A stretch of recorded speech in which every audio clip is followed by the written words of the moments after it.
अस्सलाम वालेकुम स्टूडेंट्स। आज हम देखेंगे इफ़ एल्स स्टेटमेंट। आज का टॉपिक है इफ़ एल्स स्टेटमेंट।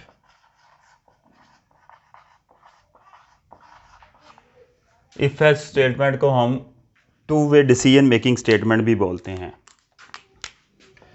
लिखता हूँ definition. If else statement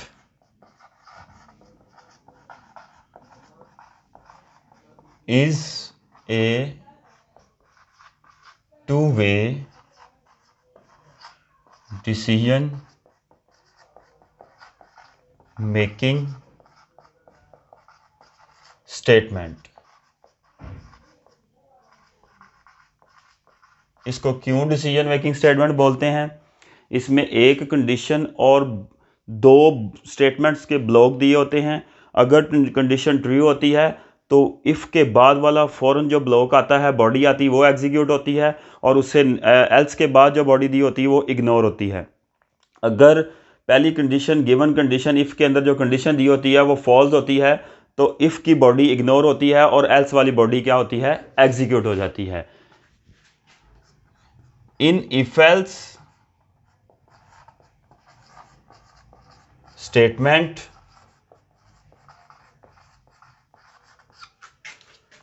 one condition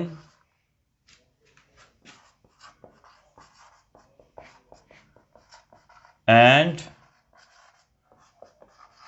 two blocks of statements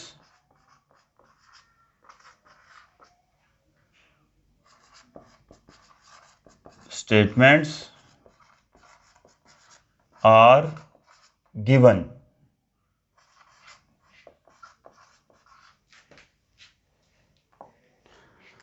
अब जो मैंने बात बोली कि पहले इसका मैं सिंटैक्स लिख देता हूं ताकि ये जो मैं थ्योरेटिकल लिख रहा हूं इसको हम समझ सकें।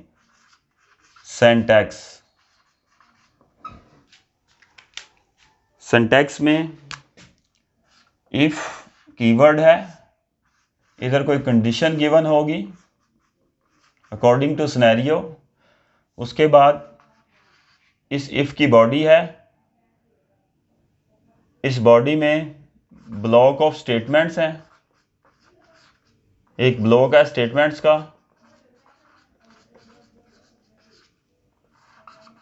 और अगर ये कंडीशन ठीक नहीं होती तो फिर एल्स केस है, और एल्स में क्या है? फिर गिवन ब्लॉक ऑफ स्टेटमेंट्स। अब दोबारा थ्योरी की तरफ मूव करता हूं। हमने लिखा if else statement two way decision making statement है। Two way decision making statement कैसे है?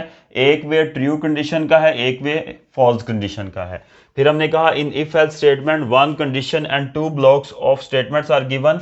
ये कंडीशन गिवन है सिंटैक्स में, ये दो ब्लॉक्स हैं, ये गिवन है। अब ये काम कैसे करेगा?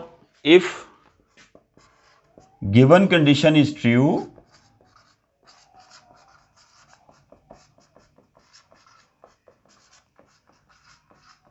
then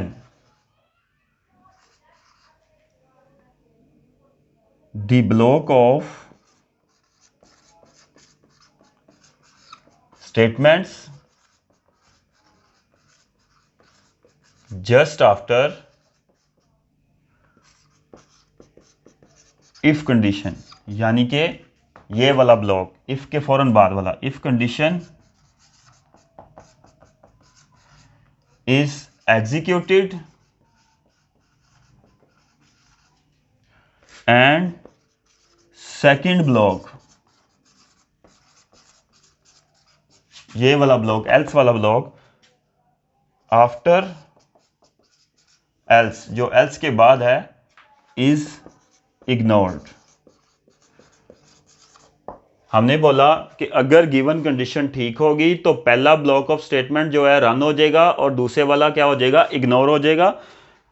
इसके अगेंस्ट अगर गिवन कंडीशन फॉल्स है तो पहले वाला ब्लॉक इग्नोर हो जाएगा और दूसरे वाला एग्जीक्यूट हो जाएगा।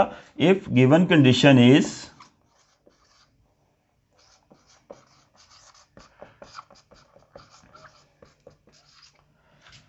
False then the first block of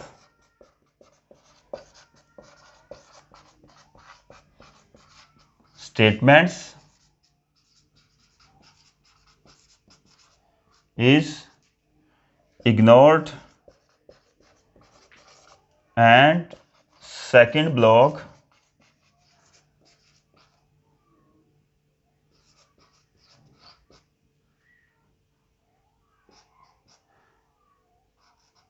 just after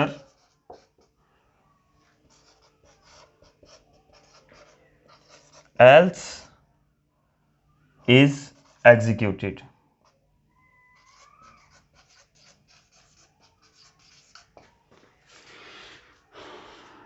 And control is transferred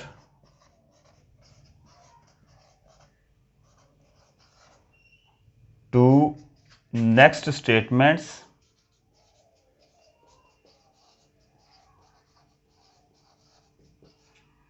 after if else structure.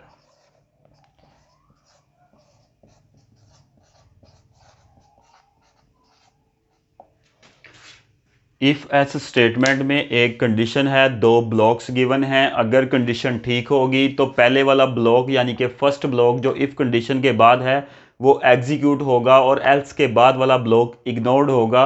अगर कंडीशन फॉल्स है तो पहले वाला ब्लॉक इग्नोर होगा और दूसरे वाला क्या होगा, एग्जीक्यूट होगा।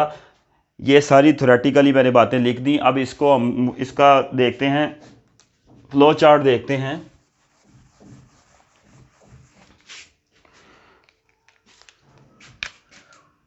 फ्लो चार्ट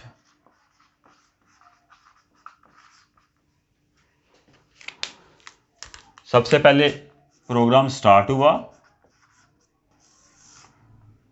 स्टार्ट होते ही प्रोग्राम को क्या मिली, कंडीशन मिली।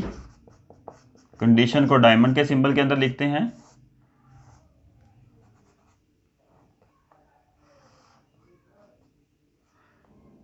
कंडीशन ट्रू भी हो सकती है और फॉल्स भी हो सकती है।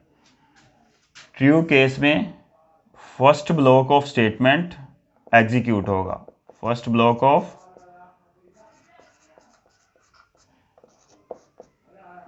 स्टेटमेंट्स जो कि किसके बाद है, जस्ट आफ्टर इफ कंडीशन के फौरन बाद जो है वो क्या होगा, एग्जीक्यूट होगा ट्रू केस में। और फॉल्स केस में कौन सा एग्जीक्यूट होगा, second block of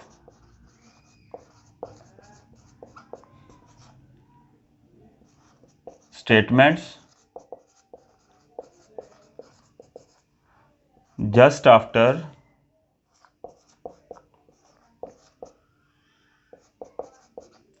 else keyword. जो एल्स कीवर्ड के बाद ब्लॉक होगा वो क्या होगा, एग्जीक्यूट होगा। और इन दोनों में से जो भी ब्लॉक एग्जीक्यूट होगा उसके बाद नेक्स्ट जो कंट्रोल है ट्रांसफ़र कर दिया जाएगा नेक्स्ट स्टेटमेंट। प्रोग्राम में जो भी नेक्स्ट स्टेटमेंट्स होंगी उसको नेक्स्ट स्टेटमेंट्स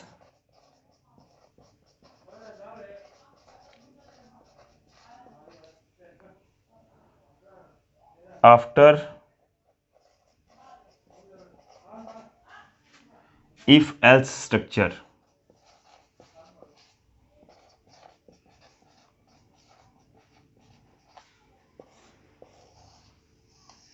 और उसके बाद प्रोग्राम एंड। ये था इसका फ्लो चार्ट। इसके बाद इसके प्रोग्राम की तरफ मूव करते हैं। स्टार्ट में कंडीशन मिलेगी, ट्रू होने पर फर्स्ट ब्लॉक एग्जीक्यूट होगा, फॉल्स होने पर सेकंड ब्लॉक एग्जीक्यूट होगा। दोनों के बाद जो कंट्रोल नेक्स्ट स्टेटमेंट्स की तरफ ट्रांसफ़र हो जाएगा और प्रोग्राम एंड। अब एक सैम्पल प्रोग्राम छोटा सा देख लेते हैं।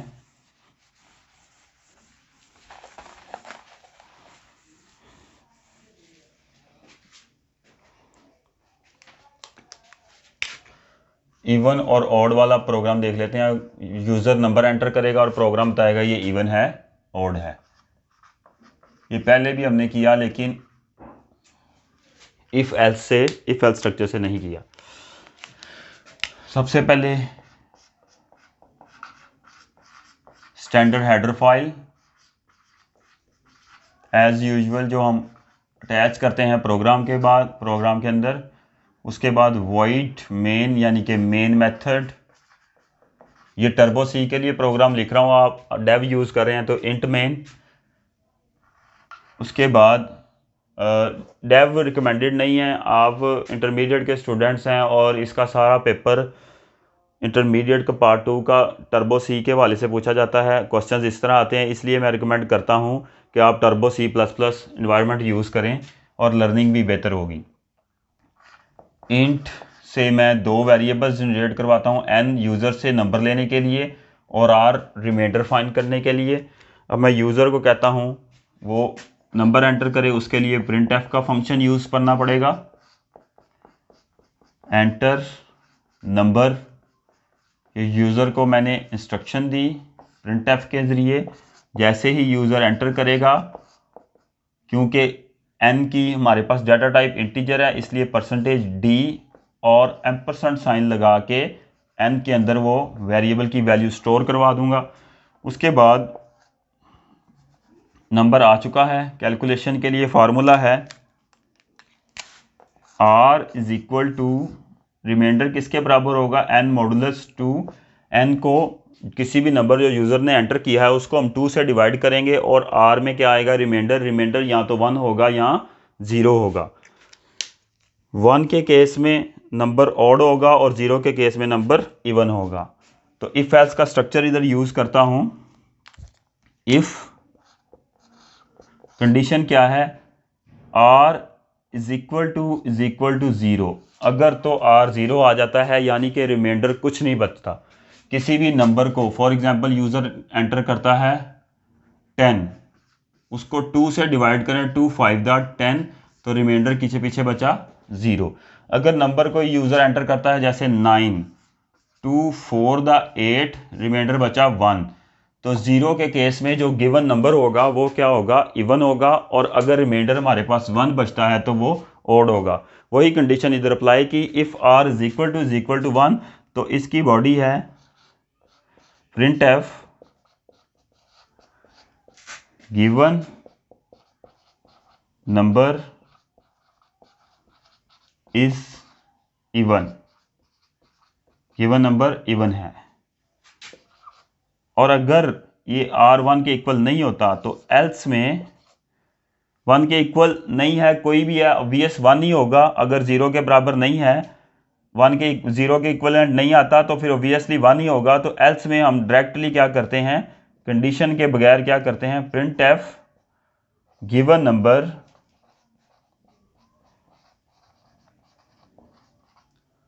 Is odd. गिवन नंबर क्या है हमारे पास, ऑड है। ये इसकी बॉडी, और आखिर में प्रोग्राम की बॉडी जो शुरू की थी वो ब्लैक मार्कर से मैं एंड कर देता हूँ ताकि पता चल जाए। देखें जी, स्टैंडर्ड हेडर फाइल ऐड की, वॉइड मेन है, n और r से 2 वेरिएबल जनरेट करवाए, n नंबर के लिए, r रिमाइंडर के लिए, दोनों की डाटा टाइप इंट रखी। क्योंकि यूज़र ने नंबर किस में एंटर करना है, पॉइंट में एंटर नहीं करना, क्योंकि नंबर को इवन और ऑड हम चेक करने जा रहे हैं। printf के ज़रिए यूज़र को कहा कि वो एंटर करे नंबर, और scanf के ज़रिए क्या किया, उसको मेमोरी में स्टोर करवा दिया। क्योंकि n एक इंटीजर डाटा टाइप का, इसलिए फॉर्मेट स्पेसिफायर %d यूज़ किया। r is equal to n modulus 2, वो मैंने उधर एग्जांपल दे के समझा दिया कि जो एंड पे बचता है वो रिमाइंडर होता है। और सी में मॉडुलस का साइन परसेंटेज के साइन से यूज़ होता है। उसके बाद कंडीशन लगाई, if r is equal to 0, अगर रिमाइंडर 0 आता है तो इसका मतलब है गिवन नंबर क्या होता है, इवन होता है, जैसे कि ये एग्जांपल में मैंने बताया। और अगर ऐसा नहीं होता तो कोई भी रिमाइंडर में आता है तो वो हमारे पास नंबर क्या होगा, ऑड ही होगा, हम चेक करने की ज़रूरत नहीं है। अगर 0 है तो इवन है, इसके अलावा कोई भी कंडीशन है तो वो क्या है, नंबर ऑड है। इफ एल्स स्टेटमेंट में हमने थ्योरेटिकल देख लिया, उसका सिंटैक्स देख लिया, फिर हमने उसके बाद फ्लो चार्ट डिस्कस किया और एक सैम्पल प्रोग्राम। ये एक कंप्लीट लॉन्ग क्वेश्चन है, इंपॉर्टेंट लॉन्ग क्वेश्चन है, इसको गौर से पढ़ लें और नोट्स बना लें। Thank you very much.